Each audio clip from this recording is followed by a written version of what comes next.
বৃষ্টির রাতে পাশের বাড়ির আন্টির মেয়েকে যেভাবে কলাবাগানে নিয়ে কাজ করলাম, আন্টির মেয়ে বলল, আস্তে আস্তে দেও, ব্যথা পাচ্ছি। হ্যালো বন্ধুরা, আমি তোমাদের পরি আপু। আজকের গল্পটি সম্পূর্ণ শুনলে আপনাদের মেশিন দিয়ে টপটপ করে পানি চলে আসবে, তাই হাতের কাজ করার আগে হাতের কাছে টিস্যু রাখুন। পাশের বাড়ির আন্টির মেয়ে আমাদের বাড়িতে আসার পর থেকেই আমি অদ্ভুত এক অস্বস্তি অনুভব করছিলাম। প্রায় গভীর রাত, হঠাৎ আমার তৃষ্ণা পেয়েছিল। আমি পানির খোঁজে রান্নাঘরে গেলাম। পানি খাওয়ার পর যখন আমি নিজের ঘরে ফিরছিলাম, তখন আমার চোখ আচমকা ড্রয়িং রুমে থাকা সোফার দিকে পড়ে গেল। সেখানে আন্টির মেয়ে প্রিয়া ঘুমিয়েছিল। রাতের নরম আলোয় তার চেহারা যেন অন্যরকম লাগছিল। তার লম্বা চুল গাল ছুঁয়ে পড়ছিল, যা তাকে অপ্সরার মতো দেখাচ্ছিল।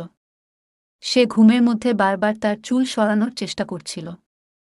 তার প্রতিটি নড়াচড়া, তার মৃদু শ্বাসের শব্দ এবং তার মুখের প্রশান্তি, সবকিছুই যেন এক রহস্যময় অনুভূতি তৈরি করছিল। প্রিয়ার সরলতা আমাকে এক মুহূর্তের জন্য থমকে যেতে বাধ্য করেছিল। আমি নিজেকে সংযত করার চেষ্টা করছিলাম, কিন্তু সেই রাতে প্রিয়ার সৌন্দর্য যেন আরও বেশি উজ্জ্বল হয়ে উঠেছিল। বাইরে মুষলধারে বৃষ্টি আর বিদ্যুতের গর্জন আমার মনের অস্থিরতাকে আরও বাড়িয়ে তুলেছিল। প্রিয়া তখন সোফায় শুয়ে, আর আমি তার মুখের সরলতা ও সৌন্দর্যের মধ্যে হারিয়ে যাচ্ছিলাম। তার মুখের উপর এলোমেলো চুলের লট তাকে আরও বেশি মোহনীয় করে তুলছিল। ঠিক তখনই এক তীব্র বিদ্যুৎ চমকাল, আর প্রিয়া ভয়ে দৌড়ে এসে আমাকে জড়িয়ে ধরল।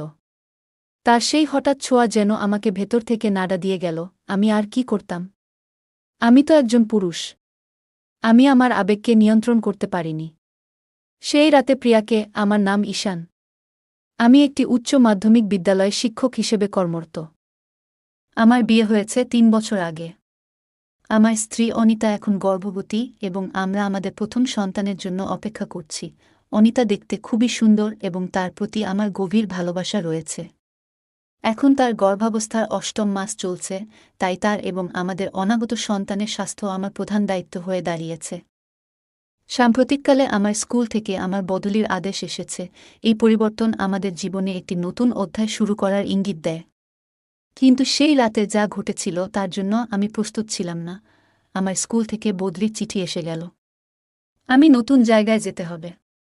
কিন্তু এই অবস্থায় অনিতাকে একা রেখে যাওয়া একেবারেই সম্ভব ছিল না। আমি আমার শ্বশুর শাশুড়িকে ডেকে বিষয়টি জানালাম।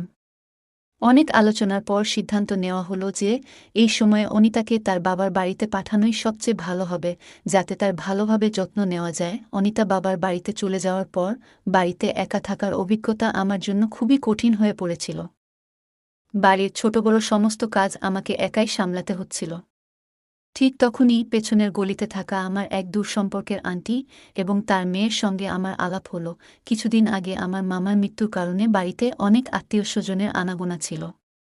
একদিন আন্টি আমার বাড়িতে এসে জানতে চাইলেন, তোমার স্ত্রী কোথায়? আমি সবকিছু খুলে বললাম। কথোপকথনের সময় আমি আন্টিকে জানালাম যে বাড়ির কাজকর্ম সামলানোর জন্য আমার সাহায্যের প্রয়োজন। এ কথা শুনে আন্টি বললেন, তোমার গৃহকর্মীর দরকার নেই, আমি তো আছি। যতদিন তোমার স্ত্রী ফিরে না আসে আমি তোমার দেখাশোনা করব। আন্টির এই প্রস্তাবে আমি রাজি হয়ে গেলাম, কারণ এতে আমার অনেকটাই সুবিধা হবে। আমি ভেবেছিলাম তার এই সহযোগিতার জন্য তাকে কিছু অর্থ দিয়ে ধন্যবাদ জানাব। পরের দিন থেকেই আন্টি বাড়ির কাজে সাহায্য করতে শুরু করলেন। অনিতার অনুপস্থিতিতে আন্টি আমার বাড়িতে নিয়মিত আসতে শুরু করলেন। তিনি আমার খাবার দাবার ও অন্যান্য কাজকর্মের দায়িত্ব নিলেন।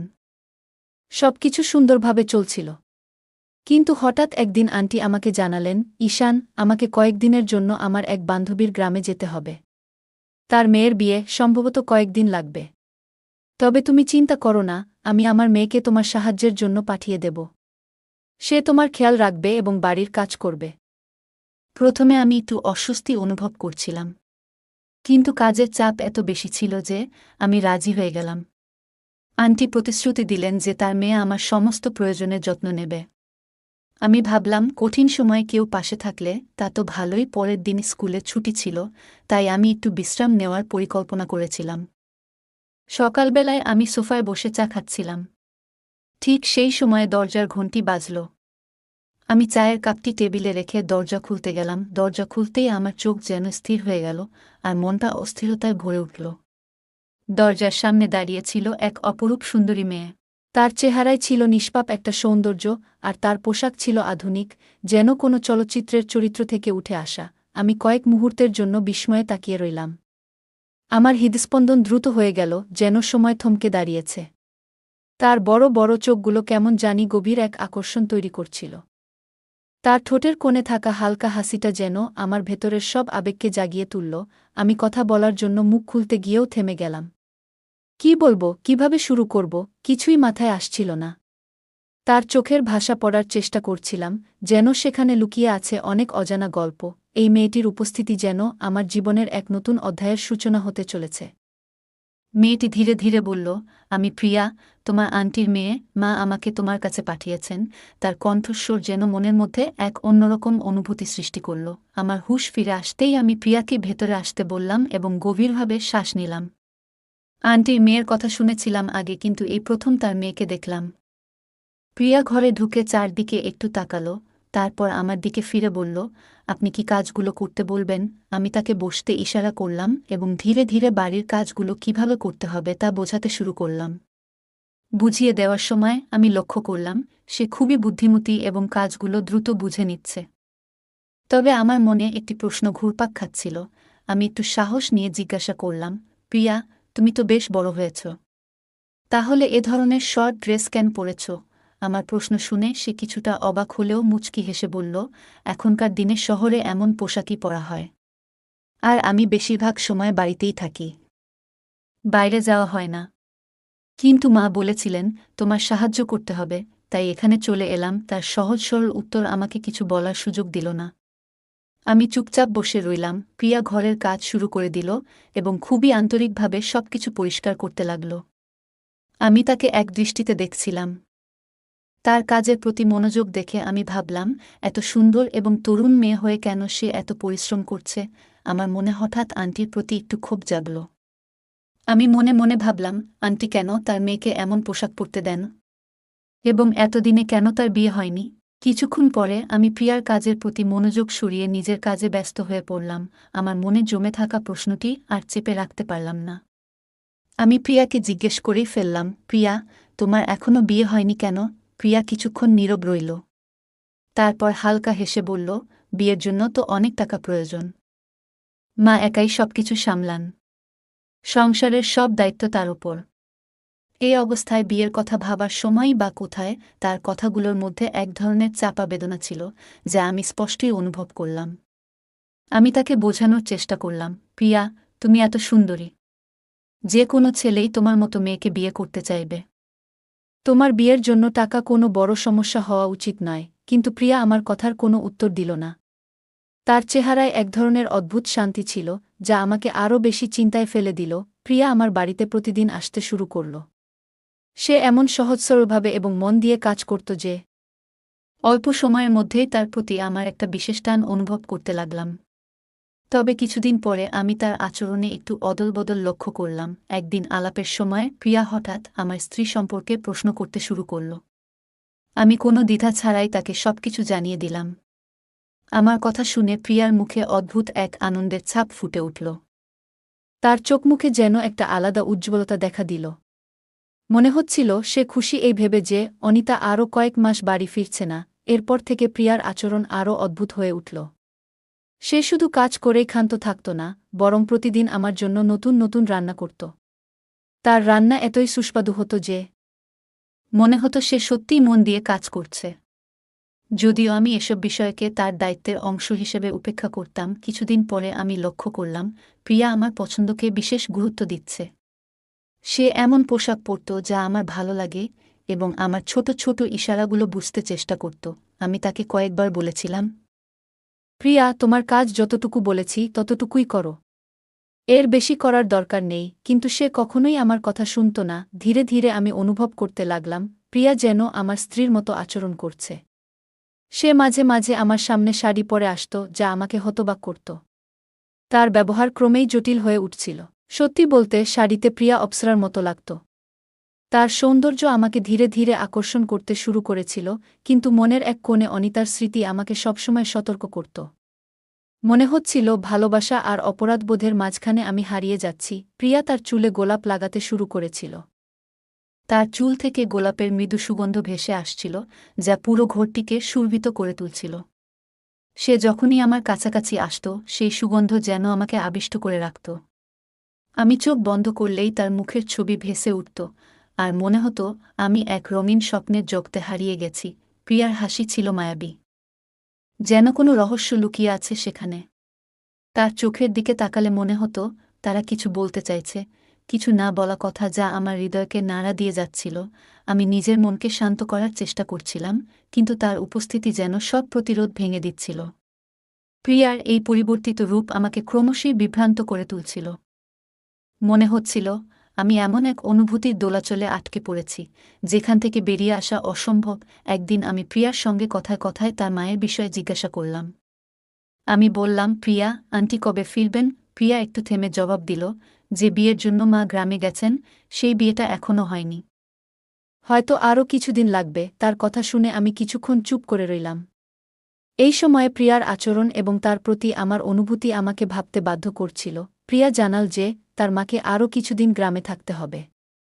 আমি বললাম, ঠিক আছে, তবে মাকে বলো যেন তাড়াতাড়ি ফিরে আসেন। তার জবাব আমার কাছে ঠিকঠাক লাগল। কিন্তু এরপর থেকে প্রিয়ার আচরণ যেন আরও বদলে গেল। প্রিয়া এখন প্রতিদিন শাড়ি পরে আসত।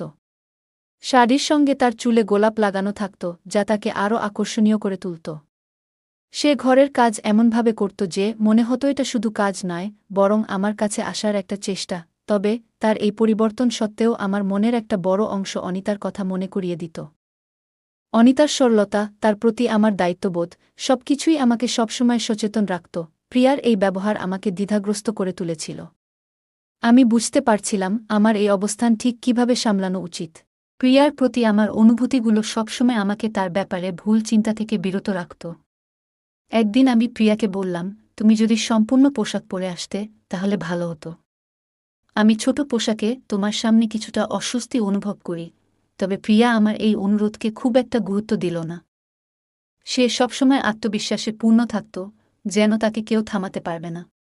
তার আচরণ ও পোশাকে এমন একটা আত্মপ্রত্যয়ের ঝলক থাকত, যেখানে নিজের জন্য সে কোনো সীমাবদ্ধতা দেখতে পেত না। কিন্তু একদিন এমন একটি ঘটনা ঘটল, যা আমার পুরো জীবন বদলে দিল। আমি আজও সেই দিনের কথা মনে করে অবিশ্বাসে ভুগি।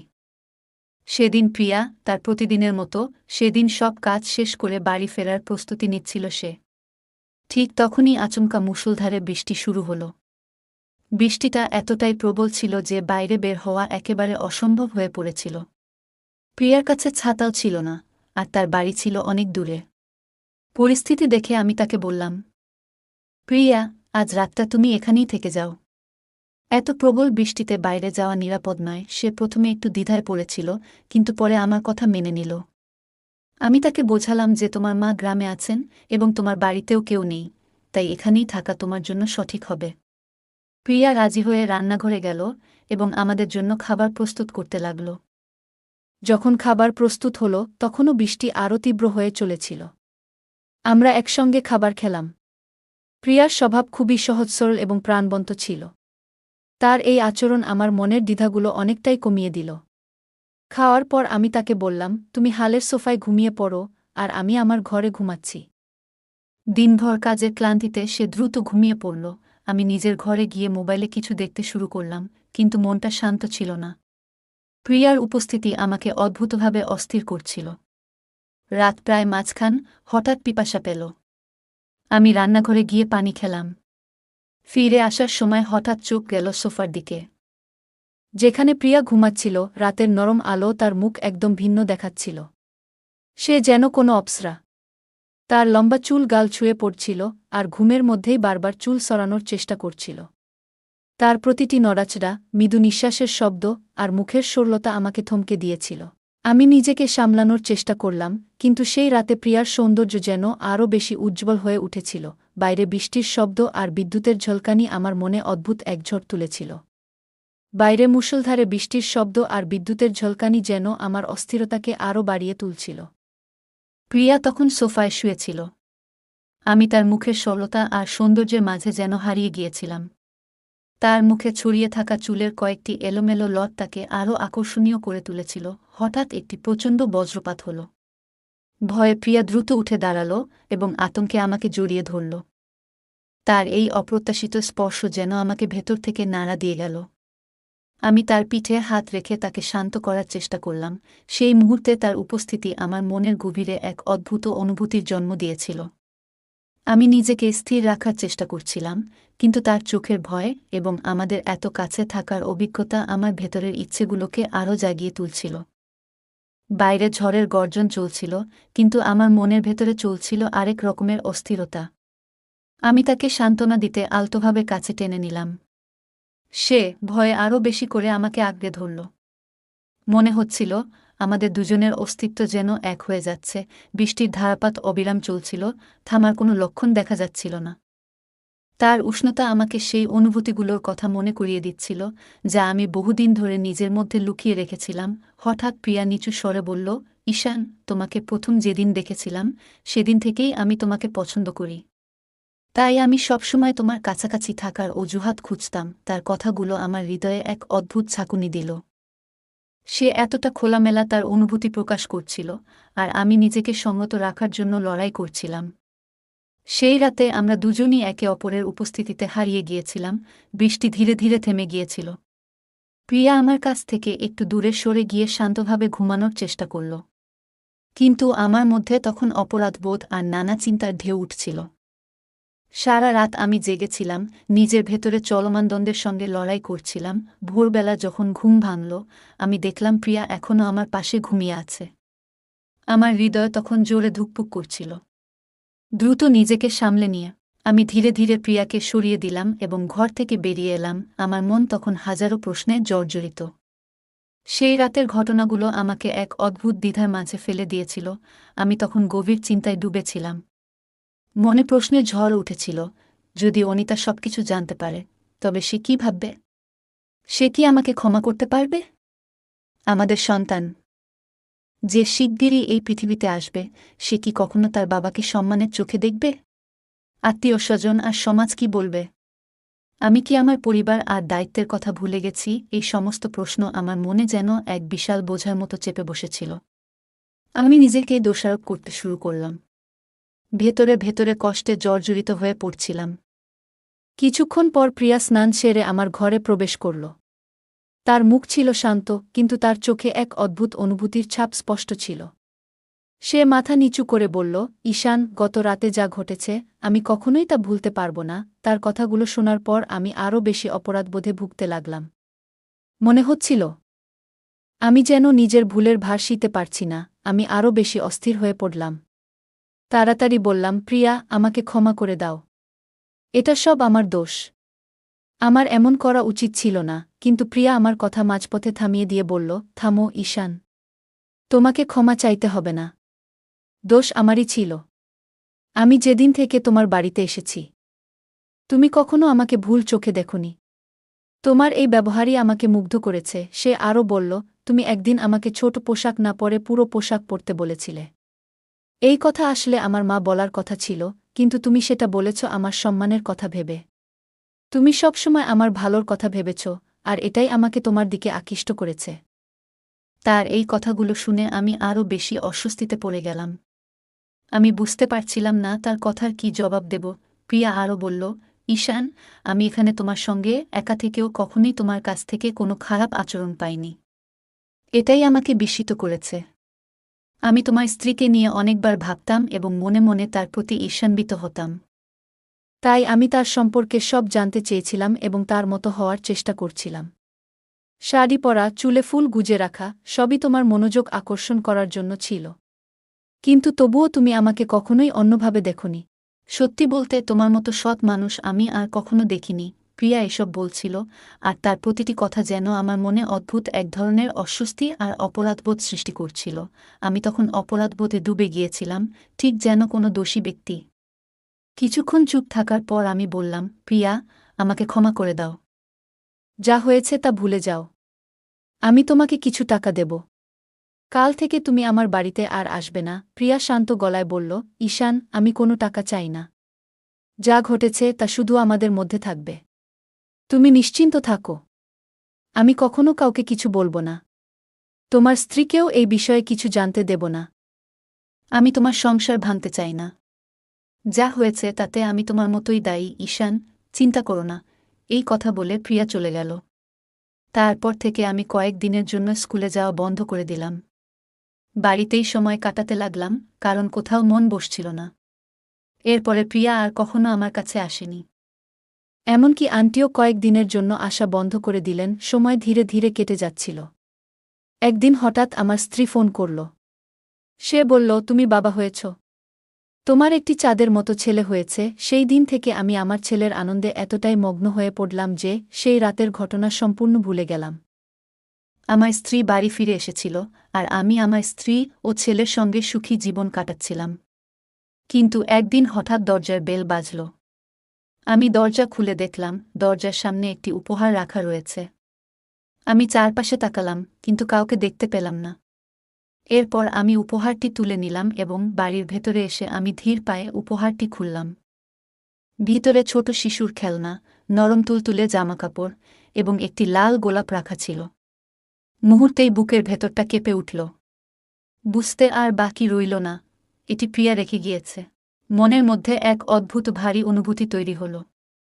স্মৃতিগুলো চোখের সামনে ভেসে উঠতে লাগল। তার হাসি, তার ছোঁয়া, আর সেই দিনগুলোর কথাগুলো মনে পড়তে লাগল। ঠিক তখনই আমার স্ত্রী জিজ্ঞাসা করল, এই উপহারটি কে রেখে গেল? আমি চুপ করে দাঁড়িয়ে রইলাম। চোখ পড়ল উপহারের সঙ্গে রাখা একটি চিঠির দিকে। হাত কাঁপতে কাঁপতে চিঠিটি তুললাম এবং পড়তে শুরু করলাম। চিঠিতে আমার ছেলের জন্য শুভকামনা জানানো হয়েছিল। প্রতিটি শব্দ যেন আমার হৃদয়কে টেনে বের করে আনছিল। কিন্তু প্রেরকের নামের জায়গাটি ফাঁকা ছিল। মনে হচ্ছিল সেই ফাঁকা জায়গা যেন প্রিয়ার অস্তিত্বের ছায়া হয়ে রয়ে গেছে। আমি স্ত্রীর দিকে তাকিয়ে হাসির আড়ালে চোখের জল লুকিয়ে বললাম, এটি হয়তো কেউ শুভেচ্ছা পাঠিয়েছে। সে কিছু বলতে যাচ্ছিল, কিন্তু ঠিক তখনই আমাদের ছেলে জোরে কেঁদে উঠল। স্ত্রী সবকিছু ভুলে তাড়াতাড়ি ছেলের কাছে ছুটে গেল। আমি এক মুহূর্ত দাঁড়িয়ে রইলাম। মনে হলো আমার ভেতরের এক অংশ যেন চিরতরে হারিয়ে গেল। এরপর থেকে আমি আর কখনো প্রিয়াকে দেখতে পাইনি। সে তার কথা রেখেছিল। নিজেকে হারিয়ে আমার সংসারকে সুখ এবং শান্তির আশ্রয় দিয়েছিল। আমি জানি কোথাও না কোথাও থেকে সে এখনও আমাদের দেখে হাসছে। বন্ধুরা, এই ছিল আজকের গল্প। যদি এই গল্পটি ভালো লেগে থাকে তাহলে দয়া করে ভিডিওটি লাইক, শেয়ার এবং আমাদের চ্যানেলটি সাবস্ক্রাইব করুন। পাশে থাকা বেল আইকনটি প্রেস করুন, যাতে করে আমরা যখনই নতুন ভিডিও আপলোড করি তার নোটিফিকেশন সবার আগে আপনার কাছে পৌঁছে যায়। ধন্যবাদ। দেখা হবে আমাদের পরবর্তী ভিডিওতে।